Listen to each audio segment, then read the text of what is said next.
Welcome to D Kumar life science classes. I am Dilip Kumar. दोस्तों, आज हम लोग बात करेंगे, बहुत इंपॉर्टेंट टॉपिक है मिनरल रिसोर्स। देखा जाए, मिनरल एक ऐसा इंपॉर्टेंट कंपोनेंट आपका होता है जो जितने भी बायोलॉजिकल सिस्टम है या हम इंडस्ट्रियल अप्रोच की बात करते हैं तो इनका बहुत इंपॉर्टेंट क्या होता है, आपके यूज होता है। तो हम लोग दोस्तों वन बाय वन बात करते हैं कि मिनरल रिसोर्स आपके होते क्या है, कहाँ कैसे हम लोग स्टार्ट करते हैं, क्या मेथड है, ये सब हम लोग डिस्कस करने चले। तो लास्ट तक आप वीडियो देखिएगा। आप चैनल को सब्सक्राइब ना किए हो तो जरूर सब्सक्राइब करिए, क्योंकि आपको इन्वायरमेंट साइंस या इन्वायरमेंट एंड इकोलॉजी से रिलेटेड जितने वीडियो है सब आपको मिल जाएंगे, क्योंकि ये सब आपके वीडियो इंपॉर्टेंट है। चाहे बच्चा कोई सिविल सर्विसेज की तैयारी कर रहा हो या आपके कोई कंपटीशन में हो या आपके कोई एकेडमिक कोर्स कर रहा हो, चाहे बीएससी बीटेक या जो भी कोर्स कर रहे हैं, उनके लिए बहुत इंपॉर्टेंट आपका है। तो स्टार्ट करते हैं दोस्तों वन बाय वन। पहले वो लोग बात करते हैं कि मिनरल रिसोर्स रियल में होते क्या है। Mineral resource are naturally occurring substance found within the earth crust that have economic value. देखा जाए, मिनरल रिसोर्स जो होते हैं नेचुरली अकरिंग सब्सटेंस होते हैं जो हमारे अर्थ पे क्या होते हैं, अर्थ में क्या होते हैं, आपके प्रेजेंट होते हैं, जिनका बहुत इंपॉर्टेंट क्या होता है, वैल्यू होता है। These resource play a important role in various industry like manufacturing, construction, technology and energy production. अब इन जितने भी आपके मिनरल आपके रिसोर्स हैं, जितने भी मिनरल्स होते हैं, इनका बहुत ही क्रूशियल रोल होता है डिफरेंट सेक्टर में। अब ये कितने टाइप के होते हैं, जो आपके मिनरल रिसोर्स की बात करते हैं कितने टाइप के होते हैं, तो बोला गया मिनरल रिसोर्स जो आपके होते हैं डिफरेंट टाइप होते हैं। पहले हम लोग बात करते हैं मेटेलिक मिनरल्स। देखा जाए, मेटेलिक मिनरल्स बहुत इंपॉर्टेंट है। These contain metal in their chemical composition are generally divided into two types. देखा जाए, मेटेलिक मिनरल्स की बात करते हैं, ये सब किस फॉर्म में प्रेजेंट होते हैं अर्थ में, एक मेटल के फॉर्म में क्या होते हैं आपके प्रेजेंट होते हैं। इनके दो मेन आपके इनके डिफरेंट कैटेगरीज हैं। पहला हम लोग बात करते हैं फेरस मेटल। फेरस मेटल की बात करते हैं कंटेन आयरन, जिसमें क्या होते हैं आयरन और आपके क्या होते हैं इसमें प्रेजेंट होते हैं। नॉन फेरस मिनरल्स की बात करते हैं, not contain iron like copper, aluminium, gold, silver. ये सब क्या होते हैं नॉन फेरस मिनरल्स आपके होते हैं, जो आपके लिए क्या है बहुत इंपॉर्टेंट आपके होते हैं। तो दोस्तों, एक क्वेश्चन बहुत बार पूछा गया है कि which are the following in the non ferrous minerals. तुरंत आप उसको जो भी आपका आंसर होगा उसको आप टिक कर सकते हैं, copper, aluminium, gold and silver. ये सब क्या होते हैं नॉन फेरस क्या होते हैं आपके मिनरल्स आपके होते हैं। दूसरा हम लोग बात करते हैं non metallic minerals. These do not contain metal and further categorise into different types. अब इसमें देखा जिसमें मेटल आपके प्रेजेंट नहीं होंगे। देखिए, मेटेलिक मिनरल्स की बात करते हैं जिसमें मेटल प्रेजेंट होता है। नॉन मेटेलिक में क्या होगा, आपका मेटल प्रेजेंट नहीं होगा। इसको हम लोग डिवाइड करते हैं, जैसे इंडस्ट्रियल मिनरल्स की बात करते हैं, यूज इन इंडस्ट्री। देखा जाए, इंडस्ट्रियल मिनरल्स जो होते हैं हम लोग यूज करते हैं किसमें, इंडस्ट्री में, जैसे जिप्सम, पोटास, लाइम स्टोन। ये क्या होते हैं इंडस्ट्रियल मिनरल्स होते हैं, जिसको हम लोग इंडस्ट्री में लार्ज अमाउंट में यूज करते हैं। Construction minerals use in construction, जैसे बिल्डिंग डेवलपमेंट से लेकर के हर एक प्रकार के डेवलपमेंट में हम लोग यूज करते हैं इसका, जैसे सैंड, ग्रेवेल, ग्रेनाइट्स। ये सब क्या होते हैं आपके कंस्ट्रक्शन मिनरल्स में आते हैं। Gemstone valuable and often use in jewellery. देखा, जेम स्टोन आपके होते हैं जिसकी हाई वैल्यू होती है और उसको हम लोग यूज कहाँ करते हैं दोस्तों, ज्वेलरी में यूज करते हैं। जैसे एग्जाम्पल की बात करें, डायमंड, रूबीज, सेफरी, ये सब क्या होते हैं हम लोग यूज करते हैं किसमें, आपके जेम स्टोन में। डायमंड सबसे पॉपुलर हम लोग जानते हैं। रूबीज भी आप जानते हैं, बहुत ही पॉपुलर आपका है। और सेफायर भी आपके बहुत इंपॉर्टेंट आपके होते हैं, जो जेम स्टोन होते हैं, जिसको बोलते हैं नॉन मेटेलिक मिनरल्स। अब ये मिनरल्स का फॉर्मेशन कैसे होता है, फॉर्मेशन ऑफ मिनरल रिसोर्स।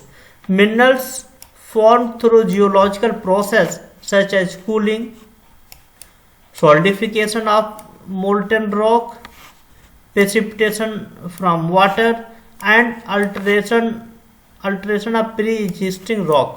अब इससे देख कैसे फॉर्मेशन हुआ दोस्तों। सबसे पहले होता है जो भी जियोलॉजिकल जो प्रोसेस होते हैं उसी जियोलॉजिकल प्रोसेस से क्या होते हैं आपके जो मिनरल्स का फॉर्मेशन आपका होता है। अब जियोलॉजिकल प्रोसेस में कौन कौन आते हैं अभी हम लोग डिस्कस किया है, जैसे कूलिंग हो गया, सॉलिडिफिकेशन ऑफ मोल्टन रॉक हो गए, precipitation of water, alteration of pre existing rock.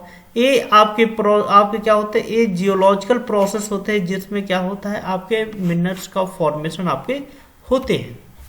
अब इसका हम लोग एक्सट्रैक्शन कैसे करते हैं, एक्सट्रैक्शन मेथड क्या होता है, पहला आपका होता है सरफेस माइनिंग। सरफेस माइनिंग की बात करते हैं, extraction minerals near the surface. हम लोग सरफेस से क्या करते हैं, हम लोग मिनरल्स को एक्सट्रैक्ट करते हैं। जैसे ओपन पिट माइनिंग, ओपन पिट माइनिंग मतलब होता है हम किसी भी एक पार्टिकुलर एरिया में जहाँ पे हमको पता है कि यहाँ पे मिनरल्स रिच अबाउट में होते हैं, तो ओपन एरिया माने हल्का सा हम लोग क्या करते हैं, डीप रीजन से जाकर के हम लोग क्या करते हैं आइडेंटिफाई, माने ओपन एरिया से हम लोग करते हैं। स्ट्रिप माइनिंग, स्ट्रिप माइनिंग भी आपकी क्या होते हैं, सरफेस माइनिंग आपका होता है कि हम लोग हल्का सा आपके सरफेस से ही क्या करते हैं आपके एक्सट्रैक्ट करते हैं आपके मिनरल्स को। अंडरग्राउंडेड माइनिंग, अंडरग्राउंडेड माइनिंग मतलब होता है कि अर्थ सरफेस पे नहीं होगा, अर्थ सरफेस से काफी नीचे रीजन पे होता है, वहीं से हम लोग क्या करते हैं मिनरल्स को एक्सट्रैक्ट करते हैं। Extraction minerals beneath the earth surface, earth surface के नीचे से ही हम लोग क्या करते हैं उसको जो भी मिनरल्स है उसको एक्सट्रैक्ट करते हैं, उसको क्या होता है अंडरग्राउंडेड माइनिंग। जैसे आपकी बात करते हैं शेफ्ट माइनिंग, स्लोप माइनिंग, ये माइनिंग क्या होता है अंडरग्राउंडेड माइनिंग आपके होते हैं। अब इम्पोर्टेंट होता है कि मिनरल्स का डिस्ट्रीब्यूशन पूरे वर्ल्ड में कैसे होता है, तो mineral resource are distributed unevenly around the world. अब इस पूरे हम वर्ल्ड की बात करते हैं कि हर एक कंट्री में एक स्पेसिफिक मिनरल्स क्या होता है आपके वहां पे अनइवन तरीके से क्या होते हैं पूरे वर्ल्ड में आपके क्या होते हैं डिस्ट्रीब्यूट होते हैं विथ सम रीजन, सभी रीजन में नहीं, कुछ ही रीजन रिच होते हैं जहां पे मिनरल्स होता है in certain type of mineral while other are alternative scarce. अब इसमें देखा जाए जितने भी मिनरल रिसोर्स होते हैं पूरे वर्ल्ड में अनइवन तरीके से क्या होते हैं आपके डिस्ट्रीब्यूटेड होते हैं, जो आपके अर्थ में क्या होते हैं मिनरल्स के फॉर्म में क्या होते हैं आपके प्रेजेंट्स होते हैं। इनका इंपॉर्टेंट क्या है, इनका इंपॉर्टेंट इंडस्ट्रियल यूज की हम लोग बात करते हैं। इंपॉर्टेंट इंडस्ट्री, एक क्वेश्चन पूछा गया है कि मिनरल रिसोर्स का इंडस्ट्री में क्या यूज है, उसको आप लिस्ट आउट करिए। ये क्वेश्चन पूछे भी जाते हैं। जैसे हम सबसे पहले बात करते हैं आपके मेटलर्जिकल इंडस्ट्री की बात करते हैं। Metal ore are essential for production of metal like iron, aluminium and copper. देखा जाए मेटल ओर को हम लोग क्या करते हैं यूज करते हैं किसमें, कि इसेंशियल होता है जिसमें किसमें हम प्रोडक्शन करते हैं, production of iron, aluminium, copper में। सेकंड होता है कंस्ट्रक्शन इंडस्ट्री, कंस्ट्रक्शन इंडस्ट्री में भी हम लोग क्या करते हैं जहाँ पे कोई भी कंस्ट्रक्शन कर रहे हैं तो वहां पे भी क्या है आपके मिनरल्स की रिक्वायरमेंट होती है, तो वहां पे कौन सा यूज होता है नॉन मेटेलिक मिनरल्स हम लोग क्या करते हैं यूज करते हैं, जैसे sand, gravel and lime stone, ये सब हम लोग यूज करते हैं किसमें आपके कंस्ट्रक्शन मटेरियल में। तो limestone are the crucial for the construction material, तो सैंड हो गए, ग्रेवल एंड लाइम स्टोन, ये आपके क्रूशियल रोल होता है, इंपॉर्टेंट होता है किसमें कंस्ट्रक्शन मटेरियल में। एनर्जी इंडस्ट्री बहुत इंपॉर्टेंट आपका सेक्टर है। इंडस्ट्री में भी हम एनर्जी प्रोडक्शन में यूज करते हैं, जैसे coal, aluminium, oil contribute to energy production. जैसे कोल आपका है जिससे हम energy production, uranium energy production में यूज करते हैं, और oil contribute to energy production. तो ये सभी कहीं ना कहीं आपके होते हैं मिनरल्स होते हैं जिससे हम लोग क्या करते हैं एनर्जी प्रोडक्शन करते हैं। अब इनका इकोनॉमिक सिग्निफिकेंस क्या है, इकोनॉमिक सिग्निफिकेंस की हम लोग बात करते हैं।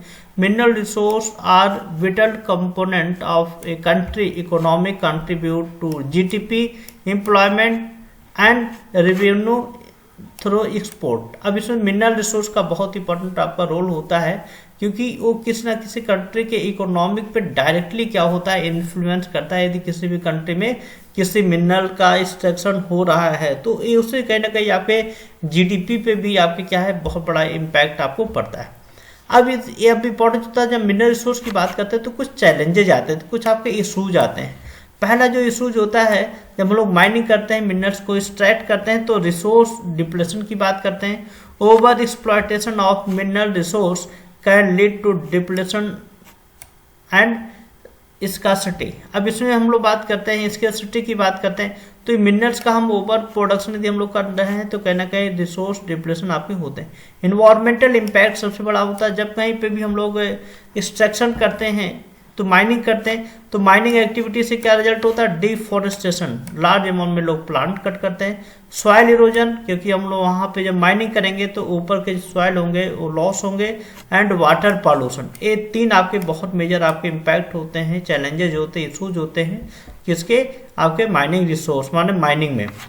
Social and ethical concern, social ethical की हम बात करते हैं, issue related to land right, displacement of local community and labour practice are important consideration. अब इसमें देखा जाए सबसे इम्पोर्टेंट होता है जो भी सोशल और इथिकल कंसर्न है, ये भी बहुत बड़ा आपका इशू होता है, क्योंकि जहाँ पे हम लोग माइनिंग करते हैं वहाँ पे जो भी लोकल कम्युनिटी होता है उसको कहीं ना कहीं हमको क्या करना होता है, डिस्प्लेस्ड करना होता है, तो तभी हम लोग वहाँ पे माइनिंग कर सकते हैं। तो उससे कहीं ना कहीं आपके वहाँ के बायोडाइवर्सिटी पे भी क्या होता है, आपका इम्पैक्ट आपके पड़ते ही पड़ते हैं।